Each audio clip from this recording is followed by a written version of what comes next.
রাতগুলোতে তো আমরা আসি না, ইবাদত করি না।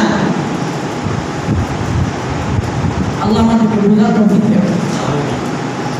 অন্তত আমাদের যাদের ওয়ারিশ আছে, ছেলে সন্তান, মেয়ে সন্তান, ভাই ভাতিজা যারা আছে, এদেরকে একটু হুকুম দেওয়া দরকার। কিন্তু এমনও পিতা আছে, বরকতি পিতা, যে ছেলেকে গলায় দড়ি খুলে ছেড়ে দিয়েছে। মানুষ গলায় দড়ি খুলে গরু ছেড়ে দেয় না, এরকম ছাড়ি দিয়ে রাখছে যে যা কোথায় যাচ্ছে যা। কত দুর্ঘটনা ঘটানো ঘটা। আমার কি কম আছে নাকি? আমি চেয়ারম্যানের টাইম, না এখান থেকে ফোন দিলে থানার ওসি আবার ছাড়বে। আপনি চেয়ারম্যানের ডাইন হাত না বাম হাত, এটা ফেরেশতারা কবরে দেখবে না।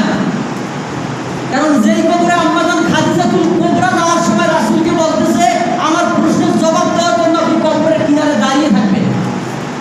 আর সেখানে আপনার আমার হিসাব আছে, আছে হিসাব। আমার রাসূলকে মালাকুল মউত এসেছে জান কবজের জন্য।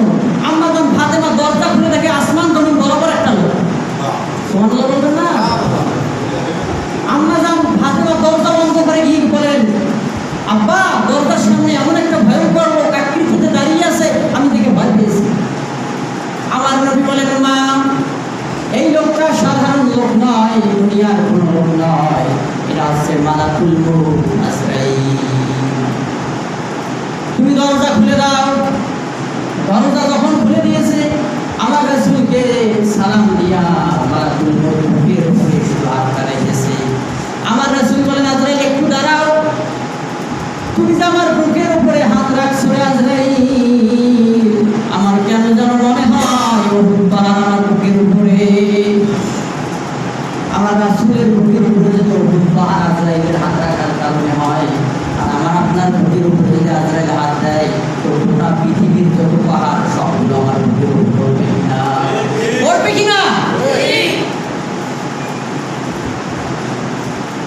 হাত নামাও আজরাইল। হাত নামিয়েছে। বলে, আজরাইল তুমি যে আমার বুকের উপরে হাত রাখছো, আমার তো মনে হয় পাহাড় আমার বুকের উপরে। এ আজরাইল, এই কষ্টটা আমার উন্মতের হবে? আমার যদি, আমি রাসূলের যদি এরকম কষ্ট হয়, আমার উন্মতের কি হবে?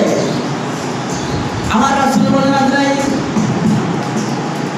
তুমি এক কাজ করো, গোটা দুনিয়াতে আমার যত উন্মত আছে, সমস্ত উন্মতের মৃত্যুর যত যন্ত্রণা হবে, সব কষ্ট আমার বুকের উপরে দিয়ে দাও।